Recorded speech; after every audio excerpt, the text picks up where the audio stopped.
I'm looking at this thinking, it looks like a bouquet of flowers.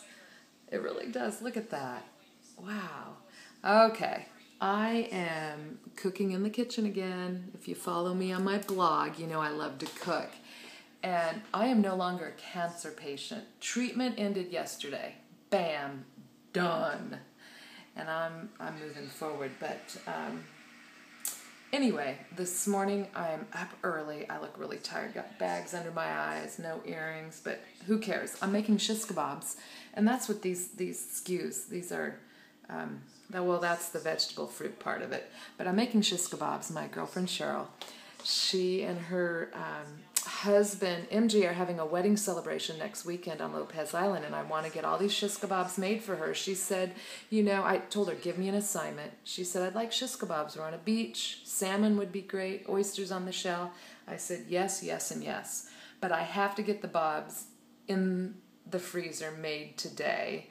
And then I'll take them out and bake them the morning of, and then I'll put them on a grill at the island. But anyway, let me show you how I did it. It's so simple. It's so healthy.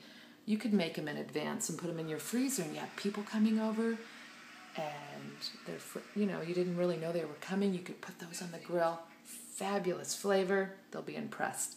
Okay, so you start out with skews. You want to soak your skews. These have been soaking, well, now for over an hour, but you know, half hour. Just you want the skews flexible. That's what we're looking for. It's just flexibility. So when you're putting the vegetables and fruit and meat on, they don't snap. Okay, so vegetables, fruit, and meat is what I'm going with here. What kind of meat, you ask? Well, it's kind of hard because there's going to be like 80-some people. I don't know if they eat lamb, pork, red meat. Yikes. No red meat for me. Little meat for me, actually. Mostly fish. I don't know if they like lamb, pork, red meat, or chicken. And when I just said chicken, I'm sure you were thinking what I was thinking. It's kind of the happy medium. So I went with a lot of chicken breasts. And here's a little tidbit I want to leave with you. My mom, she taught me when I was a little girl to pound out meat. I don't know if it was for tenderizing, to make the meat stretch further, to make it prettier. It doesn't matter. I did it with this, okay? I took the chicken breasts and I wrapped them up one at a time individually so I wouldn't, you know, just slam through the meat. And I just, you know, gently pounded them out. It made a nice big round piece of meat. And then I cut them in nice little strips. And the key with shish kabobs is you want them to cook evenly. So I have all these strips, okay? And I put together an assembly line. So I have my red peppers. Oh, look at these. These are beauties. Can you smell those? Walla Walla sweet onions. They don't make you cry. And then I have pineapple. I kind of feel bad. I didn't have fresh pineapple.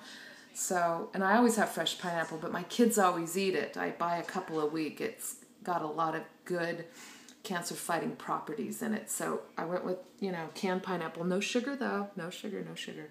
And I have this assembly line I put together. Got my sticks. We have, you know, the meat. We've got the onions. We got the red peppers. And this is what the top of the skews look like. I got them going here, okay? And let me show you the end results. One little tip, too, I'm not marinating the meat because I simply don't have time. What I'm going to do is Cheryl asked, hey, Jody, make sure they're gluten-free. And I said, yep, they're not only going to be gluten-free, but they're going to be sugar-free, too. I'm going to use sprigs of rosemary, some pop of heat, some other herbs, and I'll baste them as we're grilling them out there. And we're just grilling them quickly to put some color on them. But anyway, here's the end result. Look at that. I just think they're beautiful. We eat with our eyes, don't we? Look at that. Okay? All right. I was going to add mushrooms, but if you've seen grilled mushrooms, they're not very pretty, and a lot of times they fall off the stick. So anyway, that's what I'm doing this morning. I've got, oh man, I have so many to go. I think I'll have over 100 of these little numbers, and I can't wait to put them in my freezer and pull them out next weekend for Cheryl and her husband, MG. So why don't you give it a try? It's certainly grilling season, isn't it?